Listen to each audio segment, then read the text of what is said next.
Welcome to AST 1002 Astronomy.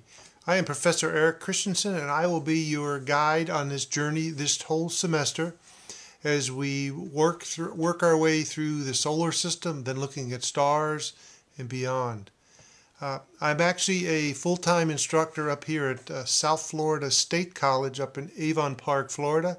I've been teaching this course for about 6 years up here. For the last 2 years, I've been teaching it for Florida Keys Community College. So I am an adjunct for Florida Keys at a distance, but we certainly can communicate via email, and I do have my office phone number, which you can call. It's on the syllabus. So that's the most important thing I want to tell you, is be sure that you print out a copy of the syllabus, but in particular, get the last page, the back page of the syllabus. And I'm going to briefly talk to you about that now as I just talk about the requirements of the course. But I strongly recommend you take this and then you put that on your refrigerator or your bathroom mirror or wherever you keep, so you can just check things off each week. If you keep up with the pace of the course, you'll have no trouble. I've had hundreds, probably over 1,000 students go through this course, and the vast majority say it is fine as long as we keep up with the assignments. So I'm very precise. You get 1 week for each thing, and then we move on. Okay, it's to keep you from procrastinating, waiting till the last minute. So don't delay. The class typically will run from 8 a.m. on Monday till 8 a.m. on Monday. And so everything is due, whether it's homework or a quiz or even an exam. You have the whole week to do it. Now don't wait till 7:30 in that morning and then try to take the 1-hour exam. That won't help you too well. Okay, so we have a book. Hopefully you have that book. I'm going to put it right in front of my face here. Hopefully you can see that. Okay, Perspectives on Astronomy by Michael Seeds. Pretty good book. I think you'll like it. A lot of nice pictures and so forth. Now, I supplement the book with a number of things, and one of them is called the Active Explorations, which are basically small little Java applets which would bring one concept or so to life. And so you just go through those at your own pace to help you understand some of the concepts from the chapter. So each week you typically will read a chapter in the book. We use 1 chapter per week. There's usually 1 or 2 videos. They're about 30 minutes, and they're right there in D2L. They're presented by the author of the textbook, and so he will discuss more things. So consider that like a lecture. Go sit and watch those. Maybe even take some notes with you. Students have found that very, very helpful. Okay, so watch the videos. Each week there is a question of the week where I'll post some, conceptual type question. There's really not a definite yes or no.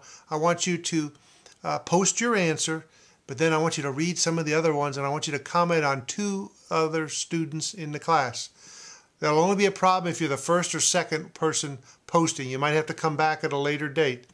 You have the whole week to do it, but to get full credit, you have to do that. Post yours, response, a couple sentences, and then talk a little bit, comment about 2 other people's postings, okay? Not just, yes, I agree. You got to say a little bit more than that. Just comment on it or add to it or whatever meets your fancy. Okay, there's a quiz each week. These are mastery type quizzes where you can take the quiz over and over as many times as you want during the week.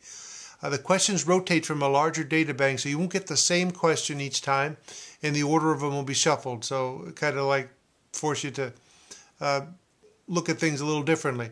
But they will really be helpful in preparing for the exams. Okay, so just use the quizzes sort of as a review. See how you're doing on things. All right. Now, the first week is an orientation assignment, which is required so that I know that you're signed up for the course. Some students sign up and never take the course. So you got to do that. Basically, it's do everything that's week 1. There's a hyperlink right from the news section of D2L, which will take you to the week 1 assignments. And just do each of the assignments there. Okay? There are 2 major projects. The biggest one is the Lunar Observation Project, which is worth 200 points. Which out of 1,000 is 20% of your overall grade, where you're actually going to do an experiment. You're going to observe the moon every other night for a month, and then comment on your observations. I got some questions, some drawings for you, and then you have to correlate that with the tide. So you'll have to find a good source for tidal information. I've given you some in the syllabus, If you find a better one, let me know, and I'll include it next year. There's 5 parts to that. It's a little complicated. You just have to work through it. So take a look at that. There's also the STAR project, where I've assigned each of you your own. By week 2, I will have assigned you your own special star, and you're to take some of the concepts from the textbook and apply them to your particular star. Obviously, it's so special, you're probably going to have to look on the internet or somewhere else to get some of that information. All right, that's worth 100 points, or 1 full letter grade. I also have a new thing this time. I'm always adding things based on student input and feedback, and that's the current astronomy event. I want you to look through the newspaper, the internet, and every day virtually in a newspaper, at least up here, I get the Tampa Tribune. There's some article about NASA, or a meteor shower, or they found a new exoplanet.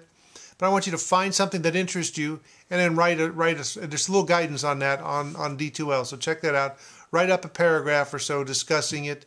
Put a picture from the article and a hyperlink to it, and be sure you cite your references. Okay, so, and that's worth about 40 points. So it's easy points.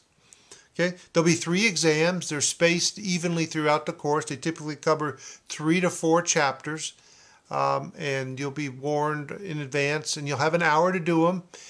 You don't need to be proctored. You don't need any special passwords, but you just need to take them. You have to take it once online. So be in a place that you know you have good internet. Your computer won't die while you're taking it. Let me look here. What else do I have? That's probably the major things.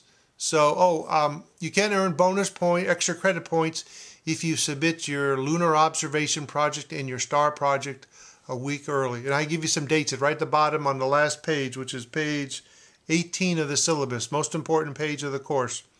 Okay, that gives you the dates where if you submit it by those dates, you'll get a 1 letter grade plus up. Okay, you get a 10% up just for turning it in early. So, good luck. If you have any problems, please email me or contact me. Let me know what's troubling you, and I'll do my very best to help you. I hope you will find this course interesting, different than other courses you've taken, and I really hope at the end that you will walk away with at least a better appreciation of astronomy, if not a little greater love and interest in it, and then you'll follow that. And of course, when you vote, then you'll vote for things that will help NASA.